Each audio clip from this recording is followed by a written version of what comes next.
नमस्कार, आप देख रहे हैं सी इंडिया न्यूज एक अनदेखा सच और मैं हूं आपके साथ अनीशा। केंद्रीय कृषि मंत्री नरेंद्र सिंह तोमर आज उज्जैन आए और संभागीय बैठक में शामिल हुए। उस दौरान उन्होंने कहा कि प्रदेश में होने वाले विधानसभा चुनाव में भाजपा स्पष्ट बहुमत से सरकार बनाने जा रही है। केंद्रीय कृषि मंत्री और मध्य प्रदेश चुनाव अभियान समिति के अध्यक्ष नरेंद्र सिंह तोमर विधानसभा चुनाव की तैयारियों को लेकर पूरे प्रदेश का दौरा कर रहे हैं। इसी के चलते आज वह उज्जैन आए और भाजपा लोक शक्ति कार्यालय में आयोजित संभागीय पदाधिकारियों की बैठक में शामिल हुए। इस दौरान उन्होंने पदाधिकारियों को जीत का मंत्र देते हुए चुनाव की तैयारियों में जुट जाने को कहा। बैठक में मध्य प्रदेश शासन के उच्च शिक्षा मंत्री डॉक्टर मोहन यादव भी शामिल हुए।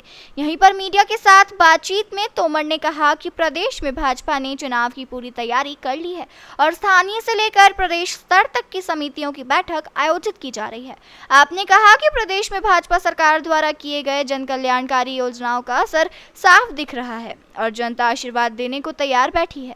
आपने कहा कि कांग्रेस का पर्दाफाश किया गया है और भाजपा विधानसभा चुनावों में स्पष्ट बहुमत के साथ सरकार बनाएगी। प्रधानमंत्री द्वारा राज्यों को फ्री योजनाओं के बारे में दी गई नसीहत के बारे में आपने कहा कि मध्य प्रदेश में जीडीपी की दर बहुत अच्छी है और यहाँ विकास के काम भी अच्छे हो रहे हैं, जिसकी वजह से गरीब जनता के जीवन में बदलाव आया है। मुख्यमंत्री शिवराज सिंह चौहान इस दिशा में बेहतर काम कर रहे हैं। मणिपुर और हरियाणा में हुई हिंसा के सवाल पर तोमर ने कहा कि इस प्रकार की घटनाएं होना दुर्भाग्यपूर्ण है, लेकिन इन दोनों राज्यों में कानून व्यवस्था का राज कायम है और सरकार अपराधियों के खिलाफ कार्रवाई भी कर रही है। भारतीय जनता पार्टी मध्य प्रदेश में चुनाव के लिए पूरी तरह तैयार है। भारतीय जनता पार्टी स्थानीय समिति से लेकर राज्य स्तर तक की सारी तैयारियां चल रही हैं। आज संभागीय बैठक उज्जैन में है। उज्जैन संभाग के हमारे चुनाव से संबंधित जो जिले में कार्यकर्ता हैं उनकी आज बैठक हो रही है। इसमें हम मतदान केंद्र तक सारी व्यवस्था को चुस्त और दुरुस्त करेंगे।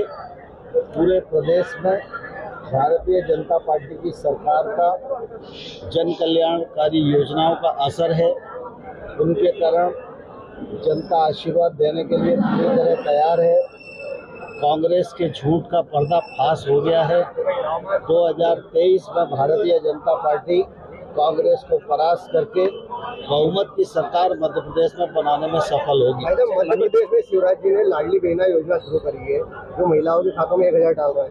आज मोदी जी ने कहा है कि राज्य जो है कर्ज लेकर फ्री की योजनाएं न दे। तो ये सिर्फ भाजपा शासित राज्यों के लिए है या कांग्रेस शासित राज्यों के लिए या आप शासित राज्यों के लिए? देखिए, दरअसल सभी के लिए दरअसल क्या है कि जो प्रधानमंत्री जी ने कहा होगा वो उन्होंने कहा होगा फिजूल खर्ची के लिए, लेकिन जिस राज्य में ताकत है, जिस राज्य की आय ठीक है, जिस राज्य का जीडीपी अच्छी स्थिति में है, आय के स्रोत अच्छी स्थिति में है, वो कर्ज लेने की भी नियमानुसार पात्रता रखता है, तो अपने राज्य के नागरिकों के कल्याण की दृष्टि से कोई भी योजना बनाने के लिए स्वतंत्र होता ही है। और मध्य प्रदेश राज्य जीडीपी की दृष्टि से बहुत अच्छा राज्य है। ग्रोथ बहुत अच्छी है, एग्रीकल्चर ग्रोथ बहुत अच्छी है, विकास के काम बहुत अच्छे हो रहे हैं। हमारे मध्य प्रदेश के गरीब जनता के जीवन स्तर में भी बदलाव आए, इस दृष्टि से शिवराज सिंह सरकार प्रयास कर रही है। हरियाणा में जो हिंसा हुई है उसकी आग राजस्थान तक पहुंच गई है। क्या मणिपुर के बाद हरियाणा में आ गई है? दरअसल क्या है कि कहीं भी हिंसात्मक घटनाएं हों, ये दुर्भाग्यपूर्ण है और मन को दुखित करने वाली है।